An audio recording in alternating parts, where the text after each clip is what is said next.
Hello there, Class 9. Welcome to today's Explainer. We're going to do something absolutely fascinating today. We're tossing out the idea of just memorizing dry mathematical formulas.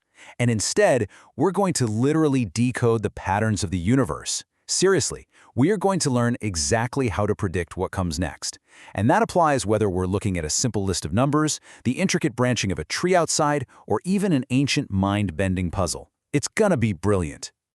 Okay, let's dive into this. Here is our roadmap.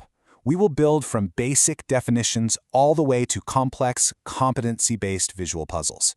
We'll start with the foundation of sequences, move through explicit and recursive rules, hit arithmetic progressions, then geometric progressions, tackle the Tower of Hanoi, and finally master patterns with EdNudge. Let's get to it. Section 1. The foundation of sequences. So what exactly is a sequence anyway? Simply put, a sequence is just a strictly ordered list. The arrangement? That is absolutely everything. If you take the exact same numbers and just mix them up, well, you've got an entirely different sequence. But before we actually build any, we really need to clear up the most common pitfall I see. You have to recognize the vital difference between a term's position, which we call n, and the actual value living at that spot, which we call t sub n. Think of n like a house, a specific address, and t sub n as the resident living inside it. So, if I ask for the fifth term, the position, n, is 5. But the value, the resident, that could be absolutely anything. It might be 20. It could be 100. The golden rule here, never ever confuse the address with the resident. Section 2. Explicit and recursive rules. Let's look at how we actually generate these sequences.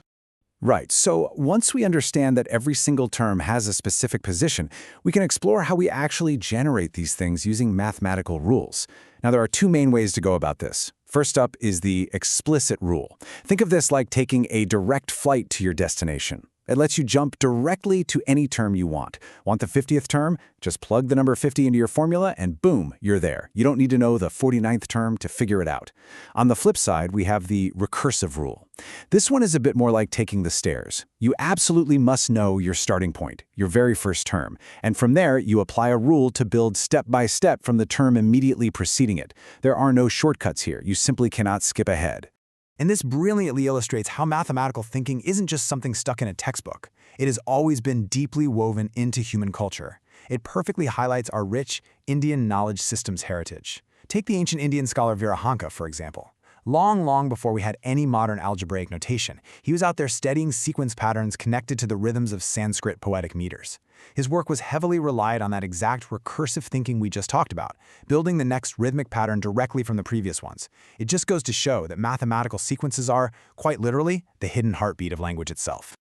Okay, moving on to Section 3. Arithmetic progressions and sums. Time to look at steady, mechanical application. Let's start applying these rules mechanically, kicking things off with arithmetic progressions, or APs. Now, an AP is defined by a constant common difference, which we just call D. You simply keep adding D to get to the very next term. But let's demystify something that catches a lot of people out, that famous AP formula, T sub n equals A plus, in brackets, n minus 1 times D. Why on earth do we use n minus 1 jumps instead of just n jumps? Well, let's use a bit of logic here. Imagine you start at the very first term, which is A. To be standing on that first term, how many jumps have you made? 0. You're already there. Your very first jump actually takes you to the second term. Your second jump takes you to the third term. See the pattern? Therefore, to reach the nth term, you only ever need n minus 1 jumps. Makes total sense when you think about it, right? Now, sometimes we don't just want to find one specific term. We want to add the whole lot of them together. And that brings us to a wonderfully elegant little formula for finding the sum of the first n natural numbers. It looks like this. S sub n equals n times n plus 1, all divided by 2. But hey, we shouldn't just memorize this formula. We really need to understand why it works. Actually, it's derived using something called the pairing method. Think about it like this. If you write out the numbers 1 to 100 forwards, and then write them backwards directly underneath, and add them up vertically, well, every single pair adds up to exactly 101. So you end up with 100 pairs of 101. Then you simply divide by 2 because of course you wrote the list out twice. It's a brilliant shortcut. And visually, these sums form what we call triangular numbers. Just imagine arranging dots into perfect growing triangles. This incredibly elegant way of thinking really continues the legacy of the ancient mathematician Aryabhata. He created these compact summation formulas to effortlessly solve what were otherwise massive, tedious calculations. Moving right along to Section 4, geometric progressions and fractals. We're stepping into the world of rapid multiplication now. Okay, so we've mastered steady, additive growth. Now it's time to shift gears and look at the rapid, sometimes frankly explosive, multiplication of geometric progressions, or GPs. In a GP, we aren't adding anymore. Instead, we repeatedly multiply the previous term by a fixed constant, which we call the common ratio, or R. And the explicit formula here? It's T sub n equals A times R to the power of n minus 1. Hang on, did you notice that n minus 1 pop up again? That's because the mechanical logic remains exactly the same as before.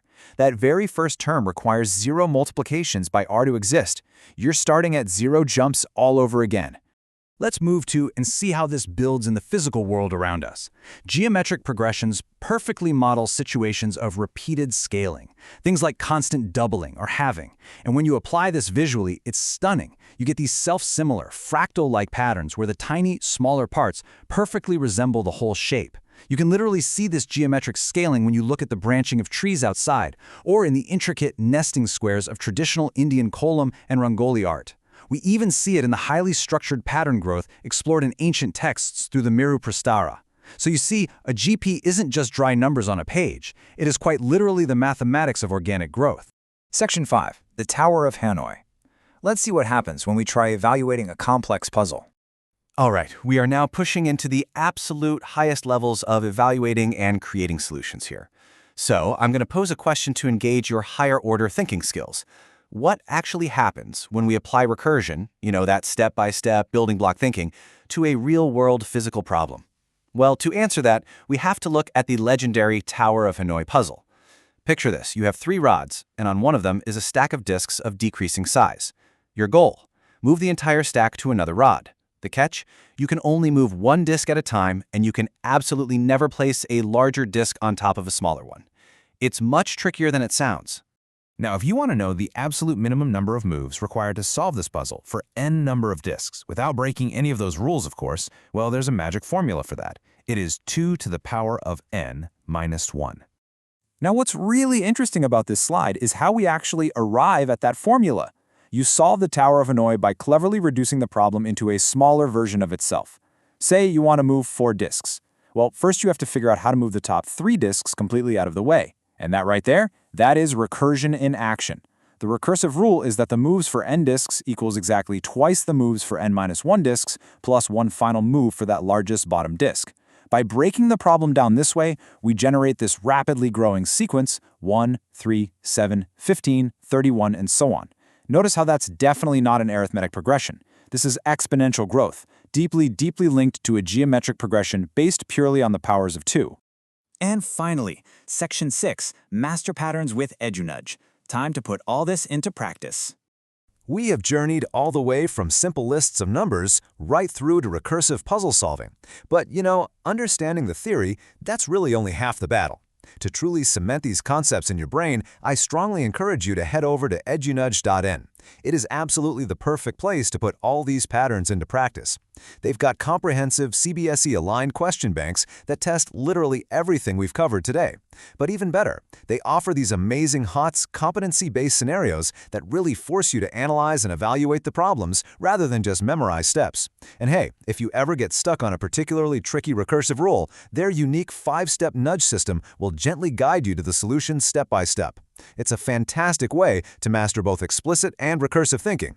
Ultimately, the mathematics of sequences and progressions is like this hidden code running behind the scenes of our entire world. We see it in ancient poetry, and we see it in modern computer algorithms. So as you head out to practice these new skills, I want to leave you with one final provocative question. Armed with these incredible mathematical tools, which pattern of the universe will you decode next?